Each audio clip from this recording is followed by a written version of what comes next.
2024 జనవరి నుండి డిసెంబర్ వరకు ఉన్నటువంటి రాశి ఫలితాన్ని మనం ఇప్పుడు తెలుసుకోబోతున్నాము. జ్యోతిష్ శాస్త్రం అనేది ఒక గణితపూరితమైనటువంటి ఒక శాస్త్రం.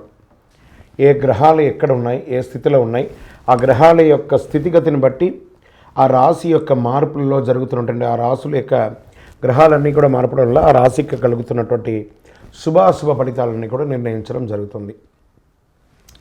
ఆంగ్ల నూతన సంవత్సర ప్రకారం జనవరి నుంచి మనము డిసెంబర్ వరకు చెప్పుకుంటాం. త్వరలో ఉగాది పంచాంగ శ్రవణం కూడా మనం తెలుసుకోబోతాం.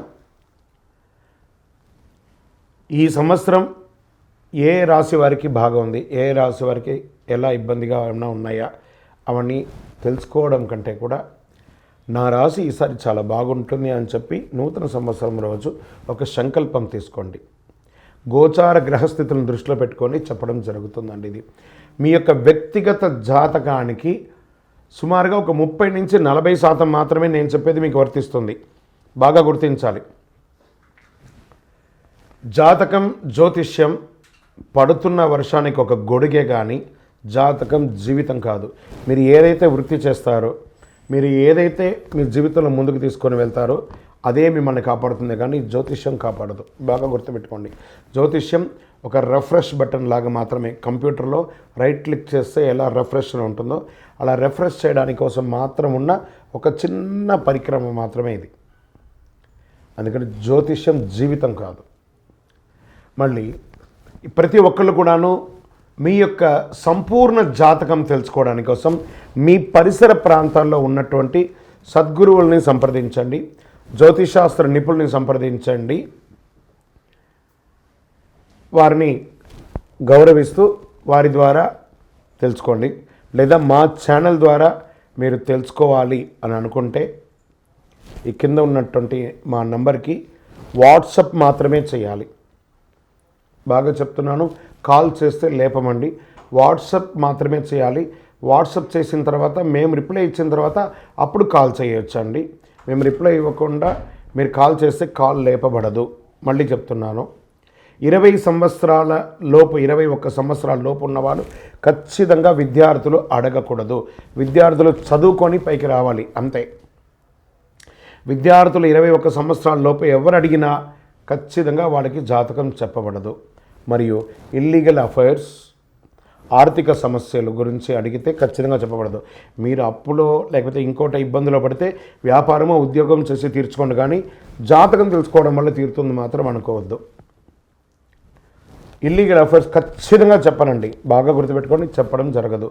తర్వాత పెద్దవాళ్ళైనటువంటి 60 సంవత్సరాల పైచిలకు వాళ్ళు, మీరు 60 తెలుగు సంవత్సరాలని పూర్తి చేస్తుంటారు కాబట్టి మీరు పెద్దవాళ్ళు, మీకు అన్ని రకాలుగా అన్ని జీవితంలో అన్నీ అనుభవించుంటారు కాబట్టి మీరు తెలుసుకోవాల్సిన అవసరం లేదు. దీన్ని సహృదయంతో స్వీకరించగలరు. శరణమయ్యప్ప. ఇంకొక విషయం ఏమంటే, గత నవంబర్, డిసెంబర్, ఈ జనవరి 15 వరకు ఈ అయ్యప్ప దీక్షలో ఉండడం వల్ల ఎవరైనా మమ్మల్ని సంప్రదించుంటే మీకు సమయానికి రిప్లై ఇవ్వకుండా పోయి ఉండొచ్చు. జనవరి 15 తర్వాత తప్పకుండా నేను మీకు అందరికీ అందుబాటులో ఉంటాను. అప్పటి వరకు వాట్సాప్లో మెసేజ్ పెట్టండి. అవకాశం ఉన్నప్పుడు నేను మీకు తప్పకుండా చూస్తాను. ఇప్పుడు ఈ ఆంగ్ల నూతన సంవత్సరం 12 రాసులకి ఎలా ఉంది? సద్గురు జ్యోతిషాలయం జ్యోతిషాస్త్రరీత్యా 12 రాసుల్లో ముందుగా మొట్టమొదటి రాశి మేషరాశి. అశ్విని నక్షత్రం 1, 2, 3, 4 పాదములు, భరణీ నక్షత్రం 1, 2, 3, 4 పాదములు, కృత్తికా నక్షత్రం మొదటి పాదానికి జన్మించిన మీరు మేషరాశి వారిగా పరిగణించబడుతున్నారు. ఈ సంవత్సరం 2024లో మేషరాశి ఫలితాలు చూస్తే గురువు, శని, రాహు, కేతువులు ఎలా ఉన్నాయని తెలుసుకుంటే, గురుగ్రహం మేషరాశిలో సంచరిస్తూ మే 1వ తేదీన ధనస్థానంలో వృషభంలోకి ప్రవేశిస్తున్నాడు. శని లాభస్థానంలో ఉంటూ జూన్ 30న వక్రగతిని పొందుతాడు. మళ్ళీ నవంబర్ 15 నుండి సక్రమ స్థితిని సంచరిస్తాడు. 12వ స్థానంలో రాహువు, 6వ స్థానంలో కేతువు సంచారం జరుగుతుంది. గురువు మీ లగ్నానికి కానీ రాశికి శుభుడే. గురువు మీ రాశిలో ఉన్నప్పుడు మీకు మానసిక పరిపక్వత కలిగిస్తాడు. ఆరోగ్యాన్ని, అద్భుతమైనటువంటి ఆరోగ్యాన్ని ఇస్తాడు. ప్రయాణాలు ఎక్కువ చేస్తుంటారు. మే 1 తర్వాత మీకు మంచి ఆర్థికమైనటువంటి ఫలితాలు, వ్యాపారం, ఉద్యోగం, వ్యవహారం అన్నింటిలోనూ అందుబాటులో ఉంటారు. ఆస్తిపాస్తులు కొనుగోలు చేసే అవకాశాలు ఉన్నాయి. భూమి కొంటారు, ఇల్లు కొంటారు, గృహప్రవేశాలు చేసుకుంటారు, ఇంట్లో శుభకార్యాలు నిర్ణయిస్తారు. రీసెర్చ్ చేసే వాళ్ళకి, ఇన్సూరెన్స్ సంబంధించిన వారికి అద్భుతమైనటువంటి సమయం అని చెప్పచ్చు. డాక్టర్స్, అడ్వకేట్స్, డిఫెన్స్లో ఉన్న వాళ్ళకి, పోలీసు వాళ్ళకి, వీళ్ళకందరికీ కూడా, ప్రభుత్వ ఉద్యోగంలో ఉన్న వాళ్ళకి అందరికీ కూడా చాలా బాగుంటుంది. శని లాభస్థానంలో ఉండడం వల్ల కొత్త అగ్రిమెంట్స్, కొత్త కాంట్రాక్ట్స్ అన్నీ కూడా లాభిస్తాయండి. ఎన్నెన్నో అవకాశాలు, బిల్డర్స్, రియల్ ఎస్టేట్ వారికి యోగంగా ఉంటుంది. శని లాభస్థానం ఉన్నప్పటికీ తృతీయంలో సప్తమాధిపతి బుధుడు ఉన్నాడు కాబట్టి తృతీయ స్థానం, షష్ఠ స్థానం వ్యాపారాన్ని సూచిస్తుంది. కాబట్టి మీ జాతకంలో బుధుడు ఏ స్థానంలో ఉన్నాడో గమనించి కొత్త పనులు ప్రారంభించండి. వివాహం కాని వారికి వివాహం, మంచి మంచి సంబంధాలు రాబోతున్నాయి. ఈ సంవత్సరం మేషరాశికి అద్భుతమే చెప్పచ్చు. ఏదో ఒక 10-20% బాగాలేదు కానీ 80% బాగా ఉంది. 12వ స్థానంలో రాహు సంచారం ఇంపోర్ట్ ఎక్స్పోర్ట్ బిజినెస్కి చాలా బాగుంటుంది. విదేశాలకి వెళ్ళాలి అనుకున్న వాళ్ళకి చాలా కలిసి వస్తుంది. విద్యార్థులకి ఇది యోగం. మంచి మీరు పిహెచ్డి కానీ లేకపోతే మాస్టర్స్ చేయడానికి ఇది ఒక యోగం అని చెప్పచ్చు. ఎవరెవరికైతే వీసా ఆగిందో వాళ్ళకందరికీ కూడా బాగుంది.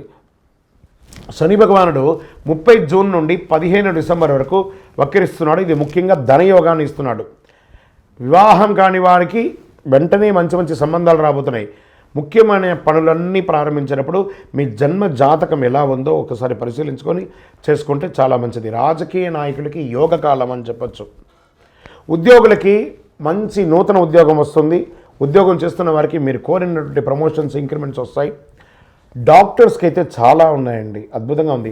స్త్రీలు ఎంటర్ప్రెనర్గా చాలా గొప్ప స్థితిని తీసుకొస్తారు. వ్యవసాయదారులకి యోగం, ఎందుకంటే మంచి వర్షాలు పడుతుంది కాబట్టి ఈ సంవత్సరం అంతా కూడా బాగా ఉంటుంది. ఇంకనూ మీ పర్సనల్ జాతకం తెలుసుకోవడానికి మా నంబర్లను సంప్రదించండి. మీ యొక్క ఇష్ట దైవాన్ని ప్రార్థన చేయండి.